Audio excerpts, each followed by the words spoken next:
이 시간의 제목은 소그룹의 핵심 리더팀. 리더가 아니고 리더팀입니다. 이제는 리더의 중요성에 대해서 배가 원래 좀 설명했다면 이제 팀이 필요하거든요. 이 팀에 대해서 좀 나누고자 합니다.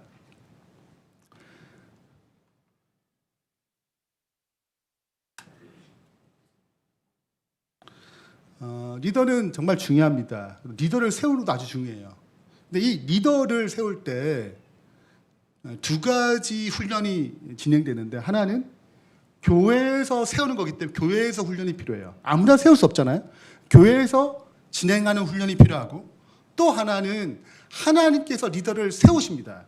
리더를 만들어 가세요. 그러니까 하나님의 훈련이 있고, 시각적으로 우리 삶 가운데 또 교회에서 리더를 될 수 있는 사람들을 훈련하는 것들이 있습니다. 그러니까 크게 두 가지 훈련이 있는 거죠.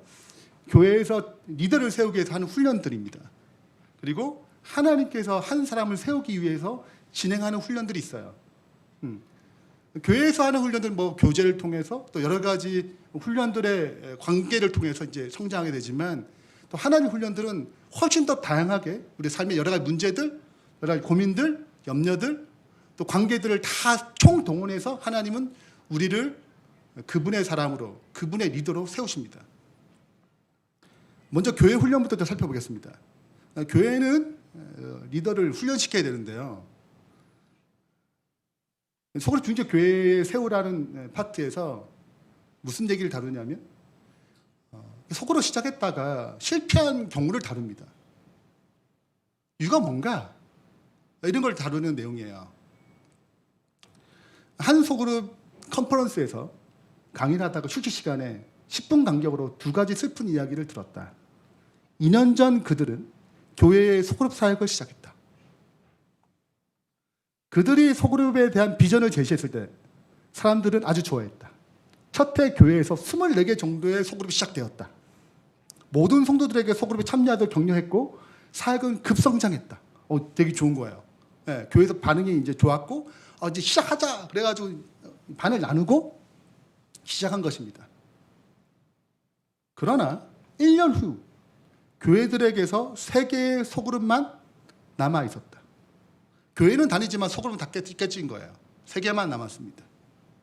그들은 스스로 물었다. 뭐가 잘못된 걸까? 회복될 수 있을까? 다시 소그룹 사역할 수 있을까? 이거예요. 정말 소그룹 사역은 효과적이냐 이것입니다. 말은 굉장히 그럴듯한데 들어보시니까, 그죠? 또 이제 진행해 보시니까 목사님들이 이는 관련된 설교를 많이 하셨을 거 아니에요? 굉장히 비전이 참 좋은데 그래서 했단 말이에요. 근데 실상은 더 힘들기만 하고 진행도 잘 안 되고 와야 되고 상처만 가득하고, 그래서 또 컨퍼런스 참석했지만 방법을 잘 모르겠다는 것입니다. 그래서 이제 이 목회자들과 이제 상담을 시작해요. 그리고 실패한 이유들을 발견하게 됩니다. 책에는 이렇게 기록합니다. 10가지 질문을 던짐으로써 그들의 실패의 원인을 밝혀졌다. 그걸 딱 정리하면 이렇습니다. 리더를 세우는데 얼마나 시간을 투자했는가? 소그룹의 생명력은 어디에 달려 있어요? 리더가 굉장히 중요한데 그 리더에게 얼마나 교회가 시간을 투자하는가 이거예요. 리더를 훈련시키고 후원을 하고 있는가? 그들에게 동기를 부여하고 격려하기 위해서 어떤 행사를 준비하니까, 이제 리더들만을 위한 행사죠. 교회에서 당신들을 지원하고 격려합니다. 후원하고 있어요. 이런 것들입니다. 그리고 먼저 선배된, 배가기 전 선배된 리더들이 신입 리더에게 효과적으로 소그룹 리더십의 보복을 보이고 있는가? 저렇게 해야 돼. 저렇게 해야지 되는구나. 이런 모델이 있냐 이거죠. 그리고 이들 훈련할 때 훈련 자료도 굉장히 중요하거든요. 그래서 계속 자극을 받는단 말이에요. 어떤 훈련 자료를 사용하고 있는가 이런 걸 쫙 얘기해 보니까 어떤 사람은 훈련하긴 해요. 근데 뭐 훈련의 어떤 방법이 잘못되거나 후원이 잘 아예 안 되거나, 몇 가지의 문제가 터짐으로써 이것이 결국은 와야 된 것입니다. 그래서 궁극적으로 이들을 어떻게 리더를 세우는 과정, 그리고 리더를 세운 다음에 어떻게 후원하는가, 그들 어떻게 케어하고 돌볼 것인가, 그들 정말 난 후원받고 있구나, 난 정말 격려받고 있구나, 이 힘을 얻고 있구나 이런 생각을 갖고 있는가, 아니면 힘들게만 하는가? 이런 전반적인 것들을 다루기 시작하는 것입니다. 저는 새로 난 교회를 잘 몰라요. 네, 어떻게 진행되는지 자세히 모릅니다. 그러나 이 부분은 굉장히 중요합니다. 네. 저희는 이제 그냥 리더가 되지 않고 리더를 훈련시켜서 했어요. 저희는 하나로부터 시작했기 때문에 이제 그 다음부터 계속 리더를 훈련시키는 과정에 계속 있었거든요. 기본적으로 저희 교회는 어제도 말씀드렸지만 기본적으로 전도에 대한 훈련, 어떻게 전도해야 될지 알아야 돼요. 나도 전도할 줄 잘 모르면 어떻게 또 사람들에게 또 격려하고 독려하겠어요. 그리고 어떻게 영육하는가, 어떻게 성장할 수 있는가, 그리고 리더는 어떤 자질이 갖추 있는가. 이게 길지 않지만 그러나 이 하나하나 훈련이 굉장히 가치 있는 것입니다. 예수님이 하셨던 훈련이죠. 모든 민족 제자를 삼아 아버지 아들과 성령의 이름으로 침례를 베풀고, 그게 전도 훈련이죠. 내가 너에게 분바 모든 것을 가르쳐 지키게 하라. 양육해야 대한 훈련이고, 그걸 혼자 두지 않았어요. 팀으로 일하도록 했습니다. 그리고 이 모든 일에는 가장 중요한 것이 매일 지속적으로 하나님과 말씀과 기도로 하나님과 소통하는 것입니다.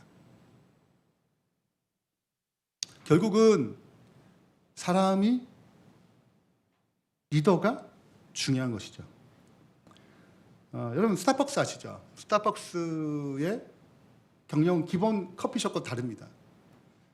거기는 직접 직영점만 해요. 네. 그래서 다 훈련시키는 사람들을 직영점에 보내죠. 그들은 알바생이 아무도 없습니다. 다 직원들이죠. 그런 철학을 가진 중요한 이유가 있습니다. 그들 문제가 생길 때마다 어디서 시작하냐면 리더들 다시 이제 그들이 거기 이제 매장에 그 사람들 다시 훈련시키는 것이 굉장히 중요하다고 생각해요. 이 책은 이제 이 스타벅스에 일했던 사람이 나와가지고 쓴 책입니다. 사람들이 왜 스타벅스를 가는가? 그 이유의 핵심은 뭐 여러 가지 있어요. 뭐 인테리어부터 중요하고 뭐 배경음악을 어떻게 깔아야 되고 뭐 여러 가지. 그리고 거기에 마치 친숙한 의자부터 계속 오래 머물러도 되는 그런 느낌 여러 가지가 있어요.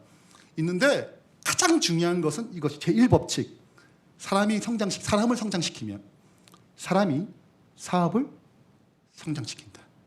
단순하다. 이것이 제1법칙이다. 어디에 집중하는 거예요? 리더에게 집중하는 거예요. 저희도 이제 동일하게 진행합니다. 저희는 일단은 안식일 날에는 직원에는 아무것도 없어요. 직원에는 월요일 납니다. 매월 셋째 주에 줌으로 해요. 왜냐하면 안식일 날 고급 인력이 다 들어오잖아요. 직원회로 안식일 날 활동할 것도 많은데 목장별로 흩어지기도 해야 되는데 저희는 전 여기 어떻게 진행하면 모르겠어요. 저희 교회 같은 경우에는 그런 비전이 있기 때문에 이제 줌으로 모여요. 그리고 이제 목자 훈련이 굉장히 중요한, 이 리더들이 굉장히 중요하잖아요. 그래서 우리가 매 기마다 책을 선정해서 책을 선물로 줍니다. 책 한 30권 가까이 나가요. 팀장까지 다 합쳐가지고 다 매달 우리가 당신들을 지원합니다. 그래서 우리가 추천한 책들 쭉 나열해가지고 꼭 읽으면 좋은 양서들 골라서 저희가 고르게 합니다. 때로는 뮤지컬, 이제 기독교 관련된 거죠. 광야 아트센터에 사는 그런 것도 지원합니다. 가서 저희가 이제 한번 가니까 너무 은혜롭더라고요. 눈물 받아 우리 다 울었어요. 네, 그래서 그런 거 보고 다 충전하라고 이제 우리 지원합니다. 우리 분명한 사명이 있어요. 우리는 이 모든 목장 소그룹의 운명의 핵심은 생명의 핵심은 목자에게 있다고 생각하기 때문에 그렇습니다. 물론 1박 2일 못 갔어요. 계속 이제 코로나 때문에. 당일치기로 산에 가서 같이 기도회 하고 목자를 지원하는 일들, 캠프들 이런 걸 우리 진행합니다. 그래서 이제 그러니까 일단 계속 지원을 해야지만이 후원을 해줘야지만이 되는 것입니다. 그리고 우리는 금요일날 목장 예배를 다 드리거든요. 기본적으로 나머지는 다 알아서 드리지만 목장 예배를 저희는 금요일에 드립니다. 그러면 이제 끝나면 8시 반에서 45분쯤 되거든요. 목장마다 다 차이가 좀 다 있습니다. 그러면 끝나면 목장 예배가 끝나면 소그룹 예배가 끝나면 이어서 한 15분 정도 또는 20분 정도 리더들이 모여서 회의를 합니다. 그리고 끝나면 이제 다 목자들이 다 모여가지고 목자 훈련을 해요. 훈련이 지속돼야 되거든요. 그러니까 우리가 이제 목자 훈련의 효과적인 책들을 선정해가지고 그 책 같이 읽고 나누고 같이 기도합니다. 그러니까 계속 지원하지 아니하면 우리는 그러니까 보고만 하면 안 되거든요. 계속 뭐 해줘야 돼요? 끊임없이 그들을 지원하고 지속적으로 같이 고민하고 함께 후원받아야 될, 또 함께 성장해야 될 팀이기 때문에 이런 식으로 저희가 진행하고 있습니다. 이것이 교회에서 지금 하는 훈련이라면 하나님도 우리 삶을 훈련시키세요. 교회에서 하는 훈련은 어쩜 굉장히 지역적인 것입니다. 교재를 사용하든 어떤 것들이 필요하죠. 그건 꼭 필요합니다. 그런 하나님께서 더 거대한 방식으로 또 다양한 방식으로 우리의 삶을 움직이세요. 또는 고난을 통해서, 또 질병을 통해서, 또 관계를 통해서, 여러 가지 어려움을 통해서 우리의 삶을 성장시키고 그 문제를 다루는, 사람을 다루는 법도 배우게 하세요. 이제 간증을 좀 하겠습니다. 2012년 3월 5일 이때가 무슨 날이냐면 비행기 타고 필리핀을 향학하는 날이에요. 네. 제가 이제 3년 목회한 몸이 너무 안 좋아가지고 코피 나고 막 몸이 너무 안 좋아, 살이 계속 빠지고 몸이 너무 안 좋아가지고 목회를 지금 잠깐 쉬어야 되나, 아니 뭐 이런 고민을 많이 했습니다. 그때 마침 한 자리 딱 비어있는 거예요. 향학 자리가. 그래서 12월에 결정하게 되고 향학을 준비했습니다. 굉장히 향학은 보통 7, 8월에 결정해가지고 쭉 준비하거든요. 근데 제가 이제 12월 달에 결정했으니 얼마나 바쁘겠어요. 그리고 비행기표 다 끊어놓고 이제 물건은 다 필리핀으로 다 보내고 뭐 할 만 날만 나왔어요. 이제 곧 갈 준비만 된 것입니다. 근데 토요일 안식일 때부터 몸이 이상이 안 좋은 거예요. 막 메스껍고 뭐 숨이 차기 시작하고 일요일 날에는 숨을 쉬기 어려운 거예요. 그래서 저는 내가 크게 체한가 보다. 그래서 뭐 주사 맞고 그러면 비행기 타고 가면 되겠지라고 생각해서 일요일 날 문을 여는 곳 삼육의료원에 갔습니다. 삼육의료원에 갔어요. 갔더니 더 이상 이제 서 있을 수 없어요. 숨이 차가지고. 그래서 저를 이제 살펴봤더니 이제 급하게 저가 이제 빠르게 이제 진료받는데 이제 어렸을 때 제가 류마티스에 관련된 질병에 걸렸는데 그것이 심장 판막에 붙어가지고 심장이 문제가 생겼다는 것입니다. 당장 입원해야 되고 이제 호흡도 스스로 못하게 된 거예요. 산소 호흡기 끼고 진행했습니다. 제가 호흡이 안 되는 거예요. 네. 그래서 이제 인공호흡기를 꼈어요. 이날. 그 다음 저는 의식이 없습니다. 예, 그 다음에는 이제 여기저기 또 저희 집사람의 얘기를 통해서 들은 얘기예요.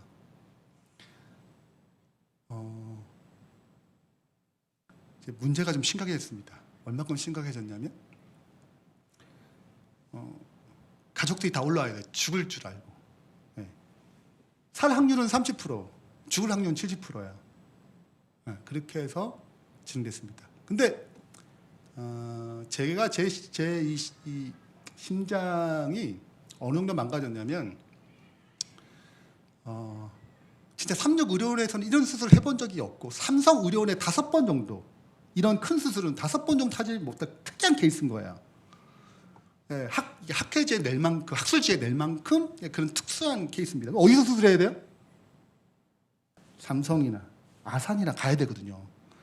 근데 가는 길에 죽을 가능성이 높대요. 왜냐하면 너무 이제 심장이 너무 안 좋다 보니까 인공호흡을 감당할 만한 앰뷸런스가 없는 것입니다. 그래서 선택하라고 그래요. 거기 갈 거냐, 여기 있을 거냐. 근데 이런 수술은 여기서 단 한 번도 해본 적이 없어요. 근데 가다가 죽을 확률이 너무 높기 때문에 가지도 못하는 거예요. 네. 저희 부모님 다 올라오셨습니다. 저희 형네도 다 올라왔어요. 네. 그래서 정말 마지막인갑다 생각할 만큼 좀 심각했다고 들어요. 제가 인공호흡기 때 피가 다 터져가지고 감당할 수 없을 만큼 여러 가지 문제가 생겼다고 하더라고요. 근데 이제 심장외과, 흉부외과가 수술하잖아요. 그분이 또 없어요.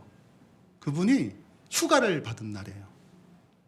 4일 또 목요일로 올라오세요. 그동안에 저는 이제 있어야 돼요. 어디에? 네, 중환자실에. 이분이 월요일에 오신 거예요.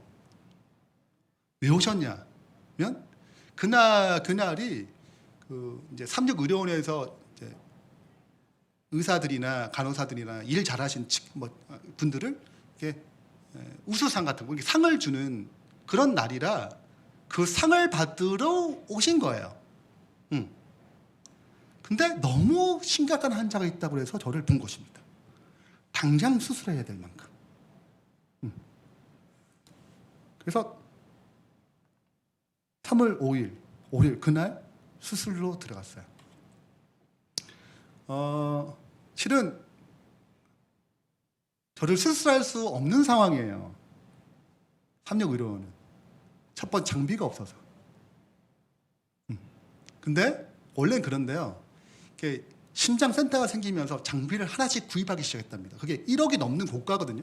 근데 이런 큰 수술을 하려면 최소한 2대 정도 있어야지만이 수술할 수 있대요. 근데 2010년에 한 대 구입했어요. 한 번도 사용 못했대요. 2021년 욕을 되게 많이 먹으면서 샀대요.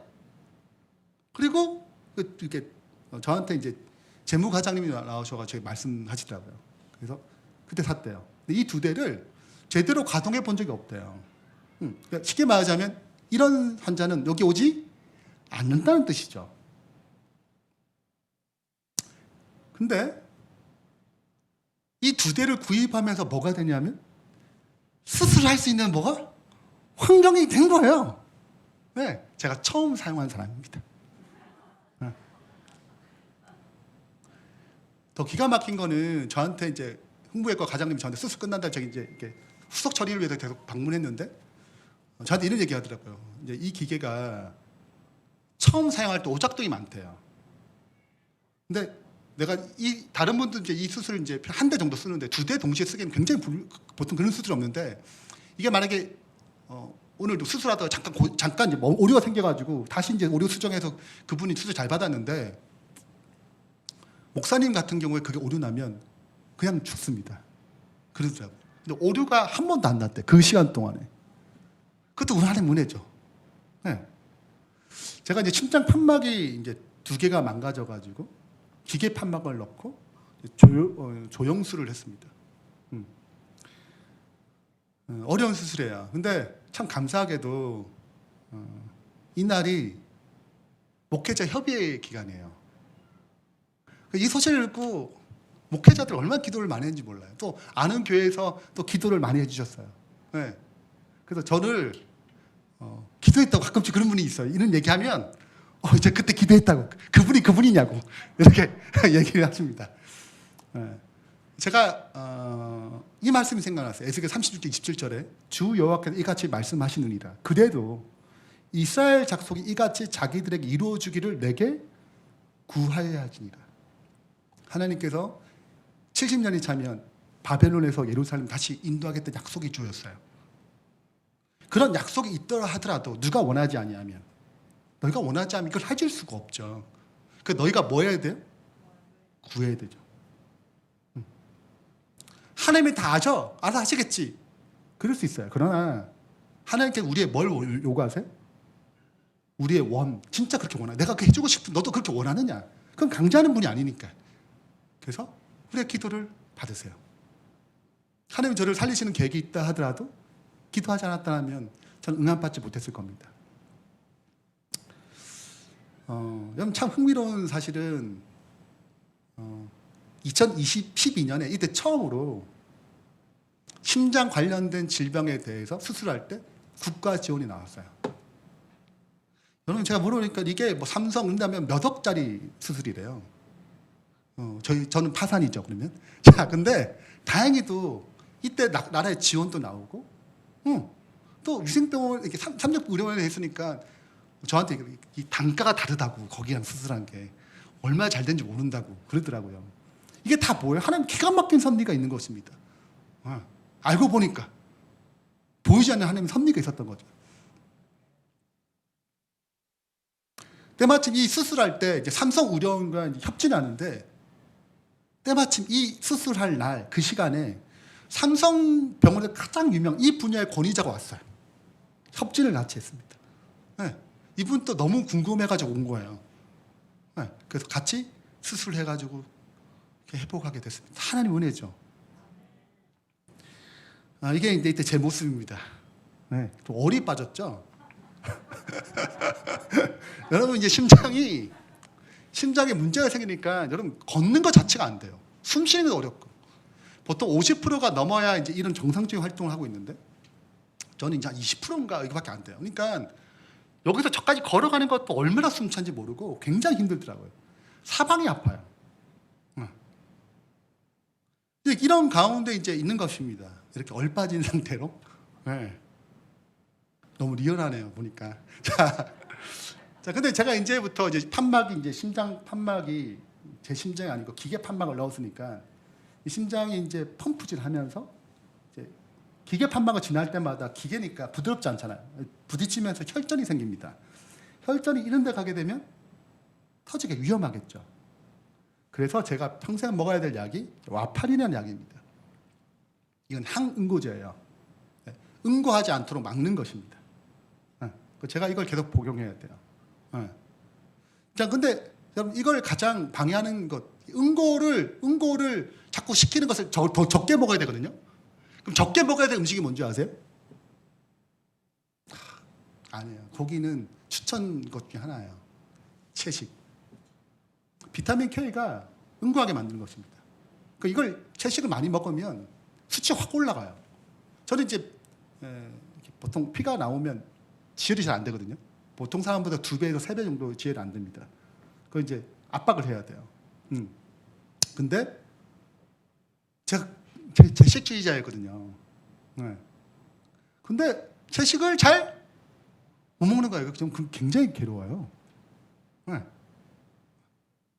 근데 육식은 또 아무렇지 비타민 K가 없어가지고 육식은 또 된대요. 육식은 탐하지 않지만 이때부터 육식을 하기 시작했습니다. 여러분 사람들이 다 사연이 있는 거예요. 우리가 어떤 사연을 다 이해할 수 없죠. 목사님 채식을 저렇게 안 먹냐? 재림교회 목사 맞아? 이렇게 하시면 안 돼요. 사연이 있는 거지. 사랑은 허다한 허물 덮는 것입니다. 그래서 제가 이렇게 좀 지내고 있어요. 굉장히 조심하면서 지내고 있습니다. 멀쩡하죠. 3월 22일에 퇴원했습니다. 퇴원을 했고 이제 뭐만 남았냐면 회복하는 길만 남았어요. 그래서 매일 걸어야 돼요. 왜냐하면 심장이 다시 활동을 진행하려면 계속 움직여줘야 되거든요. 그래서 심장의 근육이 건강해지는 것입니다. 그래서 계속 이렇게 걸어야 되는데 3월 26일 날 이날이 비가 왔어요. 아직도 생각납니다. 비가 왔어요. 걷지 못하는 거죠. 방에서 조그만 방에서 저기 또 이제 다 떠나려고 하니까 방도 없어요. 그냥 조그만 방을 빌려가지고 이제 그래서 이제 이렇게 사는데 어디 이제 나가야 되는데 답답한 거 저도요. 그래서 마트 중계동에 있는 마트 하계동 맞나 마트를 갔어요. 그래서 이제 실내에 있으니까 같이 장을 보면서 한 2바퀴 정도 하기 저도 힘들더라고요.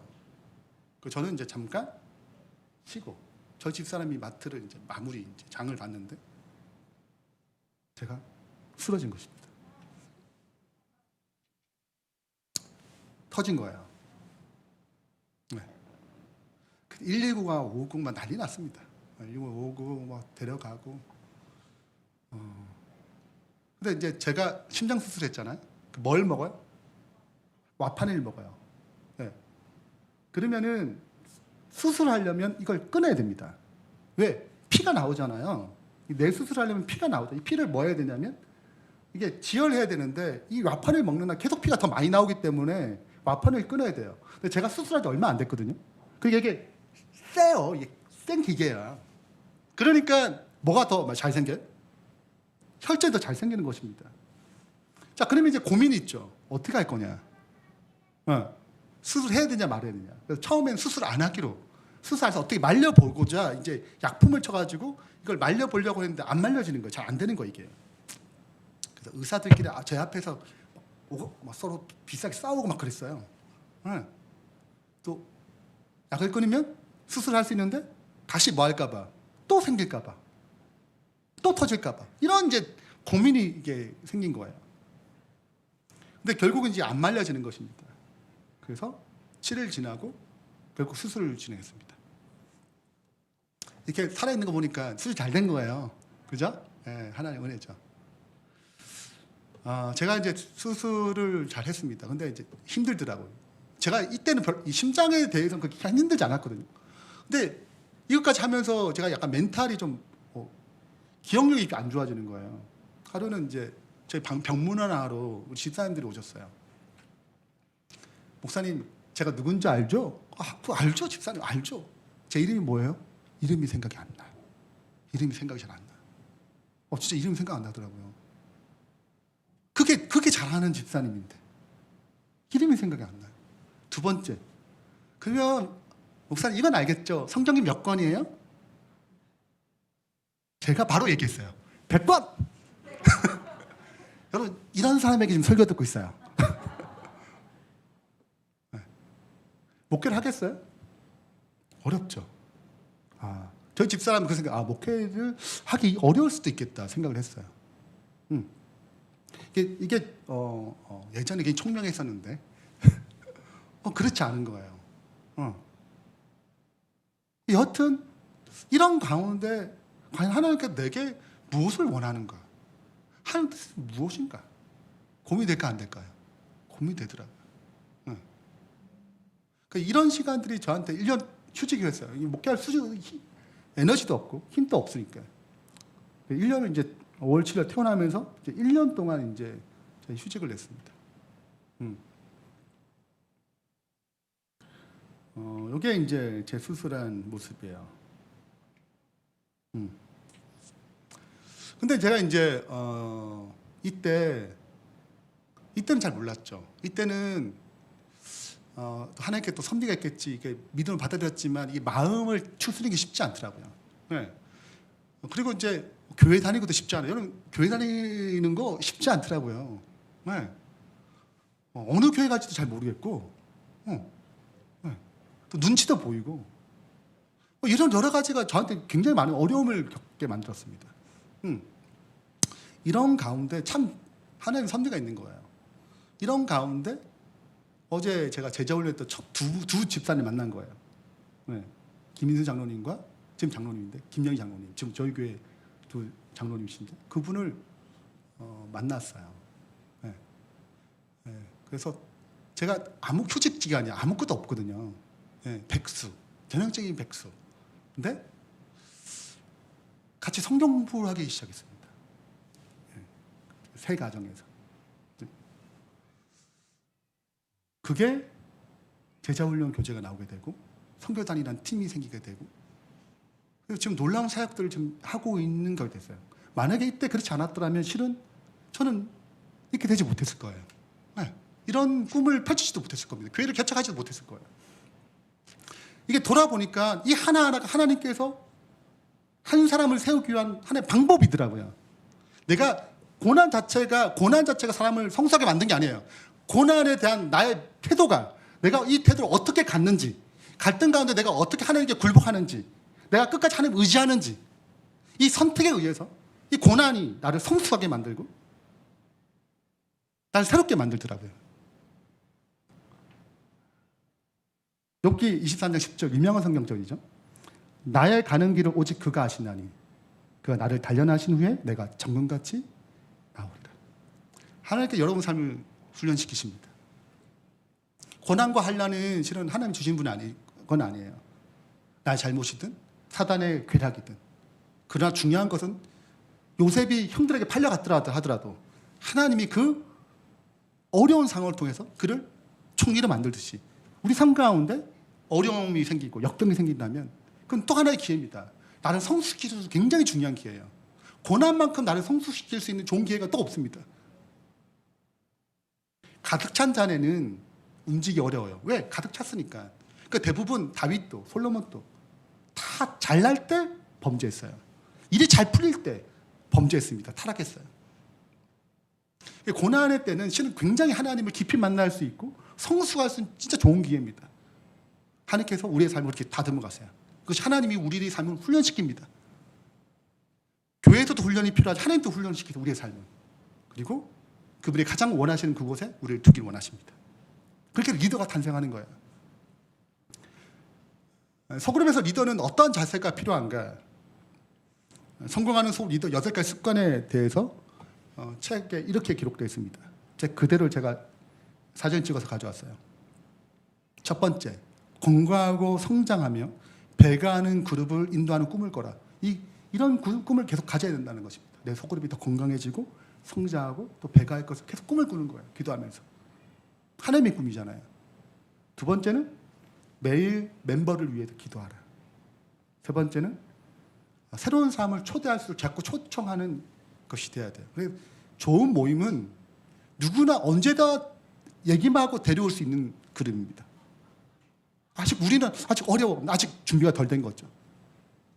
네 번째는 정기적으로 멤버들과 접촉하는 것이고 그룹의 모임을 준비하고 다음 리더를 예비 리더를 위해서 멘토가 되어주고 신규 활동을 위해서 계획해야 돼요. 계획은 굉장히 중요합니다. 혼자 하는 게 아니에요. 팀으로 같이 계획을 해야 돼요. 그리고 개인적인 성장에 더 전념해야 돼요. 나도 성장해야 되거든요. 소업 중심 교회를 세우라 이 책에 보면 리더의 가장 중요한 훈련 2가지를 얘기합니다. 이 훈련은 절대 무너지지 않아야 훈련이라고 얘기해요. 첫 번째는 하나님과 친밀한 관계를 유지하는 훈련입니다. 매일 말씀과 기도로 하나님과 관계를 맺을 수 있도록 하는 훈련입니다. 두 번째는 이 소그룹 공동체 앞에서 자신의 연약함과 문제를 고백하는 내려놓기입니다. 어제도 제가 강조했어요. 이 내려놓기는 굉장히 중요합니다. 그래야 안정감을 가져요. 어쩌면 이 사진은 한 번씩 봤을 만한 사진입니다. 태어날 때부터 한쪽 팔이 이제 없어요. 그래서 20일 만에 부모에게 버려진 키릴이 있었어요. 카자흐스탄 때 태어난 아이입니다. 근데 버려졌으니까 누가 얘를 뭐 해야 돼요? 부모로 이제 이 고아를 데려가는 양부모로 이렇게 오잖아요. 근데 올 때마다 얘를 보고 계속 거절하는 것입니다. 왜? 이 아이를 케어할 만한 또 이 양육할 만한 자세가 어렵죠. 여러분 생각해보세요. 내가 어디 고아원에서 내가 입양하려면 좀 건강한 아이가 낫지. 이런 아이를 내가 어떻게 할까 고민되잖아요. 그러니까 계속 뭐예요? 4년 동안 계속 버림받는 거예요. 아무도 입양하려고 하지 않았습니다. 한쪽 팔이 없으니까요. 근데 갑자기 캐나다 한 부부가 이 아이만 뭐 하겠다고 입양하겠다고 막 하는 것입니다. 이 아이를 입양하고 싶다. 그 아이를 입양하고 싶다. 이 한쪽 팔 없는 아이를. 그렇게 해서 계속 이제 캐나다에 계속 오는 것입니다. 그래서 그러냐 좀 특이하다. 그래서 여튼 이제 이 아이가 계속 버림받았으니까 케어해 준다고 입양한다. 얼마나 좋은 일이에요. 그 아이를 잘 카자흐스탄 잘 준비해가지고 비행기로 보냈습니다. 캐나다에서 딱 이제 내려왔을 때 그때 이 아이를 맞으러 온 한 사람이 있어요. 바로 이 사람입니다. 입양하는 아이 부모의 아버지예요. 얘한테는 할아버지가 되겠죠. 얘도 뭐가 없어요. 이분도 한쪽 팔이 없어요.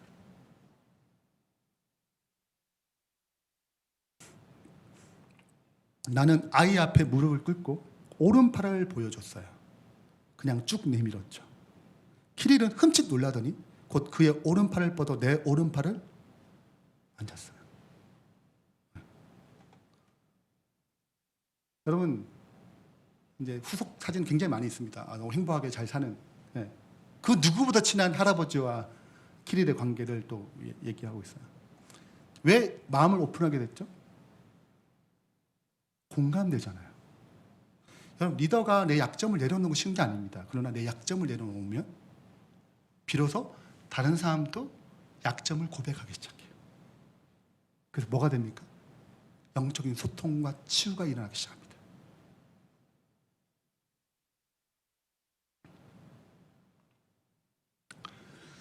자 이제 리더에 대한 기본적인 훈련을 세운 중요성 얘기했고, 그럼 이제 어떻게 이걸 이제 진행할 것인가? 이 소그룹을 어떻게 이제 진행하고 리더 팀들이 필요하거든요. 어떻게 내 소그룹의 리더 팀들을 좀 세울 것인가, 또 무엇을 계획할 것인가, 이것입니다. 저희는 기본 예배가 끝나면 소그룹 예배가 끝나면 반드시 리더 팀이 따로 모입니다. 그래서 이걸 계획해요. 어떻게, 누가 참석 안 했는지, 왜 문제가 있는지 없는지, 누가 그것을 이번 주에 연락할 건지, 필요하면 누가 관계를 맺을 건지, 어떻게 할 건지, 이런 모든 계획을 얘기합니다. 전도에 대해서 똑같이 얘기해요. 저분을 누가 케어하고 저분을 누가 먼저 접근할 건지, 이런 것도 시작해 다 디테일하게 짭니다. 여러분, 잠언은 지혜의 책이죠. 지혜란 삶의 문제 해결하는 기술입니다. 잠언은 다 아시다시피 여러 가지 문제들을 다뤄요. 인간관계, 도덕적인 문, 말, 가치, 계획들, 태도, 가정, 건강 등 여러 가지 것들을 다룹니다. 근데 경영이라는 단어가 잠언에는 5번 나와요. 우리도 경영이잖아요. 교회를 경영하고. 하나님도 그분이 나라를 경영하시거든요. 소속도 뭐예요? 경영해야 돼요.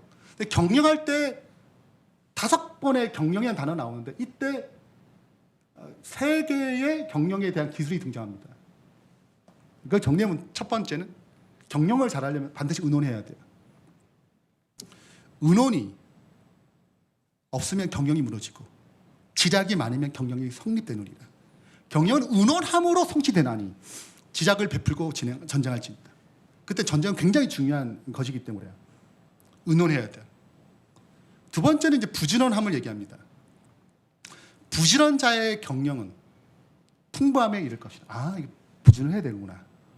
조급한 자는 궁핍함에 따르느니라. 그래서 계획하고 그걸 실행해야 되거든요. 이걸 시간이 들어가고 행동이 들어가고 성실함이 필요하죠. 마지막이 이제 하나님의 뜻을 구하는 건데요. 마음의 경영은 사람에게 있어도 말의 응답은 여호와께로부터 나오느니라. 너의 행사를 여호와께 맡기라. 그리하면 내가 경영하는 것이 이루리라. 그러니까 이 3가지가 꼭 필요한 것입니다. 의논이 필요하고, 그 의논한 것을 이루기 위해서 열심히 부지런을 활동해야 되고, 그 다음에 하나님의 뜻이 과연 어디 있는지, 이것이 하나님의 뜻이 맞는지 안 맞는지, 이것이 성공의 핵심이에요. 그리고 이게 하나님의 뜻이 맞으면 진행하는 거죠. 저희는 기본적으로 예배가 딱 끝나면 리더팀이 먼저 회의를 합니다. 그리고 회의를 딱 끝나면 이게 보고서가 작성이 돼요.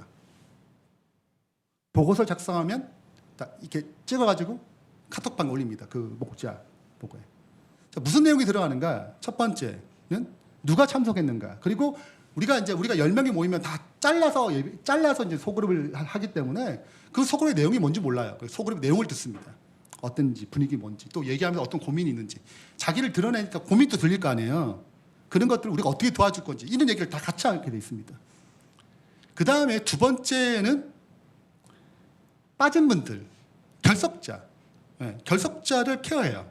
누가 왜 빠졌는지, 누가 담당할 것인지, 담당해서 어떻게 전화를 하게 되면 바로 보고 올립니다. 그 리더방에 우리가 소그룹 방이 있고 리더들만 모이는 방이 있어요. 그래서 목자, 부목자뿐만 아니라 보통 그 소그룹의 중요한 팀장들이 들어옵니다. 팀원들이 들어와요. 그래서 뭐 많으면은 5, 6, 7이 되기도 하고, 적으면 3명, 4명 정도 되기도 합니다. 왜냐하면 이제 거기 다 구도자가 있고 이 회의를 할 만한 수준이 안 된 분도 있기 때문에 그분들은 제외시키고 할 수 있는 분들, 핵심 멤버들 중심으로 진행합니다. 그 다음에 이제 실제적인 케어들입니다. 제자훈련 중 어떻게 진행되고 있는지, 계속 잘 진행되고 있는지 없는지, 이런 여러 가지 것들을 좀 다뤄요. 마지막으로 이제 거기에 필요한 실제적으로 우리가 해야 될 계획들, 우리가 좀 친밀함이 부족하면 언제 우리가 만나가지고 뭐 하자, 이런 여러 가지 목장 자체에서, 소그룹 자체에서 계획을 세웁니다. 그 다음에 이게 끝나면 이렇게 리더진 회의가 끝나면 금요일 밤 9시 반에 목자들이 다 모여요. 목자들이 다 모여서 이걸 가지고 보고합니다. 보고하면 이제 목자 회의 보고서가 이제 등장합니다. 그건 이제 거기 그 목자의 서기가 있어서 서기가 다 정리를 하죠. 중요한 거는 우리가 구도자와 어떻게 좀 VIP를 어떻게 좀 케어하고 있는가, 요 얘기를 얘기하고, 그 다음에 각 목장에서 거기에 필요에 맞게 계획을 세우거든요. 그 계획이 발표하게 되면 저거 좋다 하고 같이 공유합니다. 어떤 팀에서 무슨 기도회를 40일 기도했는데 너무 반응이 좋더라. 그러면 우리 5목장이 시작했는데 너무 좋으니까 모든 목장이 실은 다 40일 기도를 기본으로 다 합니다. 예. 그러니까 좋은 것들을 어떻게 받아들여가지고 같이 회의 진행해요. 그리고 또 좋은 팁을 줍니다. 그거는 구도자를 만나는데 저희 한 명이 이제 우리가 학생들 가르쳐야 되는데 한 4명을 가르쳐야 되는데 이제 한 13주 걸려요. 혼자 다 맞지 말고 한 남자 4명에서 돌아가면서 3주, 3주, 3주씩 만났으면 좋겠다. 이런 계획들을 다 이때 다 세워요. 왜냐하면 소그룹에서 다 완벽하게 소화할 수 없는 구도자도 있거든요. 그런 것들을 같이 협력해가지고 진행하는 것입니다. 그렇게 해서 우리가 이 정리를 해요. 네.